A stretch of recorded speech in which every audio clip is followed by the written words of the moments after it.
Alright, so I thought I'd share with you some of my techniques about how I go using the warp tool to create some really abstract artwork. And it's really quite simple, and it's a lot of fun because there's a lot of different things you can go about doing it, or different ways you can go about doing it.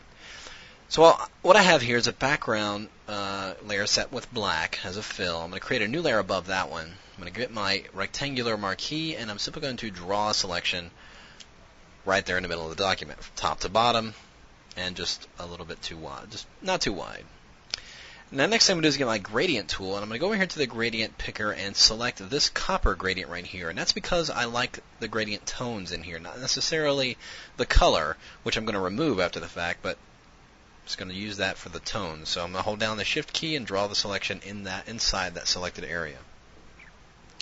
Now, deselect that, and I'm going to remove the color information by pressing Shift-Command-U.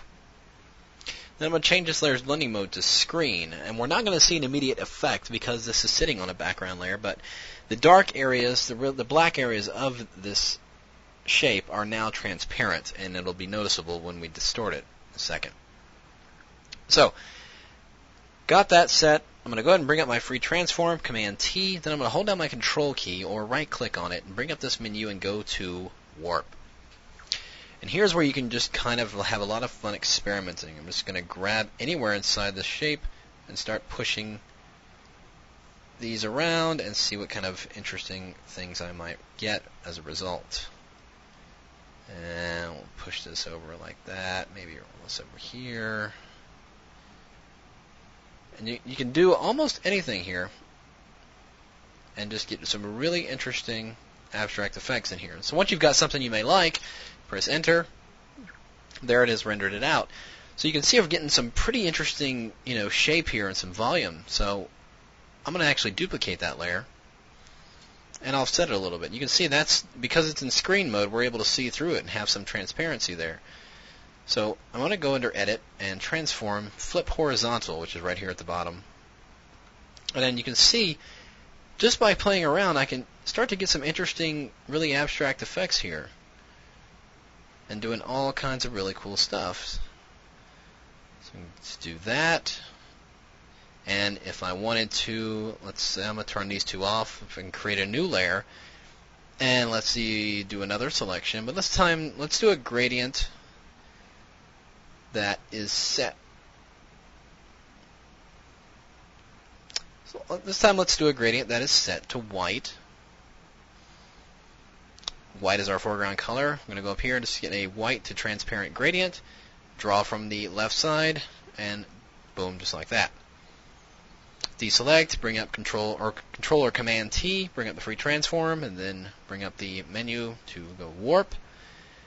And let's just go at it again. Let's see what else kind of really bizarre things we can get out of this one. Really just kind of there's no rules here. I mean, I'm not really doing this with any predetermination. I'm just kind of going with it and see what kind of things I can get. So there's that. So if I go and duplicate that layer, and let's go ahead and flip that one horizontally, and we'll push this over like that. And what if I turn on these two other layers that we created and space those out a little bit?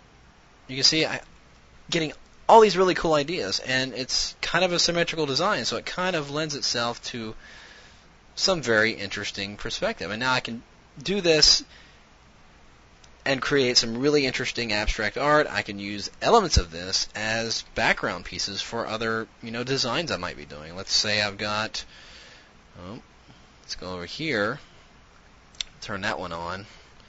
Let's change this background color to kind of a bluish. And there you can see this could be a very interesting background piece. And I can have a body of copy here or something like that, and that was done simply by creating a gradient or any kind of shape and just going in there and playing with it in the warp tool and doing all kinds of really interesting things with it. So the warp can give you a lot of advantages, and just it requires a great deal of experimentation. You can do all kinds of things with these shapes once you've got them made. You go in here and let's actually scale that down and duplicate it. Go over here and we'll flip it horizontal this time around.